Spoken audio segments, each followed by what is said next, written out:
Japan के पूर्व कृषि मंत्री ताको ईटो को चावल की बड़ी कीमत पर मजाकिया बयान देने काफी महंगा पड़ गया। यहाँ तक कि उन्हें इस्तीफा देना पड़ गया। उन्होंने कहा था कि वे कभी चावल नहीं खरीदते हैं बल्कि उन्हें मुफ्त में मिलता है। इस बयान के बाद महंगाई से जूझ रही जनता का गुस्सा भड़क गया। ईटो ने बुधवार को प्रधानमंत्री ऑफिस जाकर अपना इस्तीफा सौंपा। इस इस्तीफे के बाद प्रधानमंत्री शिगेरू इशिबा पर भी महंगाई कम करने का दबाव और ज्यादा बढ़ गया। उनकी सरकार को चावल की लगातार बढ़ती कीमतों को कंट्रोल न कर पाने की वजह से लोगों का गुस्सा झेलना पड़ रहा है। जापान में जुलाई महीने में संसद के ऊपरी सदन का चुनाव होने वाला है। ऐसे में ये मुद्दा और ज्यादा राजनीतिक तल पकड़ता जा रहा है। जापान का सबसे मशहूर कोशिहिकारी ब्रांड का चावल लगभग 5000 येन यानी कि करीब 3000 रुपए प्रति 5 किलोग्राम में बिक रहा है, जबकि 2023 में 5 किलोग्राम चावल की कीमत औसतन लगभग 2000 येन यानी कि 1100 रुपए थी। प्रधानमंत्री इशिबा ने वादा किया है कि चावल की औसत कीमत को 3000 येन यानी कि 1700 रुपए प्रति 5 किलोग्राम तक लाया जाएगा। जापान में चावल की कमी के लिए कई वजह जिम्मेदार मानी जा रही हैं। 2023 में गर्म मौसम की वजह से कम फसल और 2024 में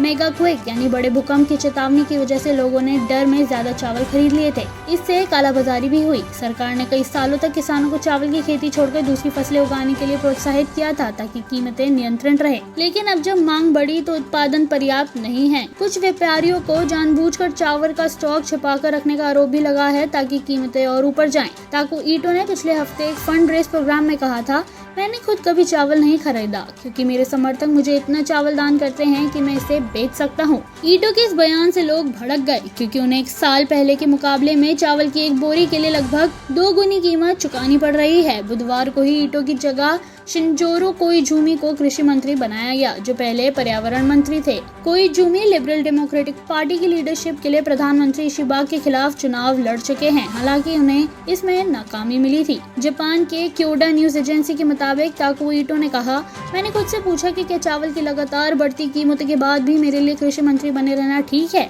उसके बाद मैंने तय किया कि नहीं, ये ठीक नहीं है। उन्होंने कहा, मैं एक बार फिर लोगों से माफी मांगता हूँ कि जब लोग चावल की बढ़ती कीमतों से जूझ रहे हैं तो मैंने मंत्री के तौर पर बहुत ही गलत बयान दिया। मैं कुछ ज्यादा ही आगे निकल गया था। प्रधानमंत्री शिगेरू इशिबा ने भी अपने मंत्री के बयान के लिए माफी मांगी थी। जापान में चावल की कीमत हमेशा एक बड़ा राजनीतिक मुद्दा रहा है। 1918 में चावल की कीमतों को लेकर हुए दंगों की वजह से एक सरकार गिर गई थी। वर्तमान में सरकार ने चावल की कीमतों पर कंट्रोल के लिए कई कोशिशें की, लेकिन वे कारगर नहीं रहे। अब विपक्ष और आम लोग कंजप्शन टैक्स में कटौती की मांग कर रहे हैं ताकि महंगाई का बोझ कुछ कम हो सके। चावल संकट के चलते कई जापानी रेस्टोरेंट और आम लोग अब दूसरे देशों से सस्ता चावल बुलाने पर जोर दे रहे हैं। अप्रैल में जापान ने 25 सालों में पहली बार दक्षिण कोरिया से चावल इंपोर्ट किया था। बढ़ती महंगाई की वजह से इशिबा सरकार की लोकप्रियता में भी गिरावट आई है। क्योडा के हालिया सर्वे में 87% लोगों ने सरकार पर चावल की कीमतों को संभालने में नाकाम रहने का आरोप लगाया था। इशिबा सरकार की अप्रूवल रेटिंग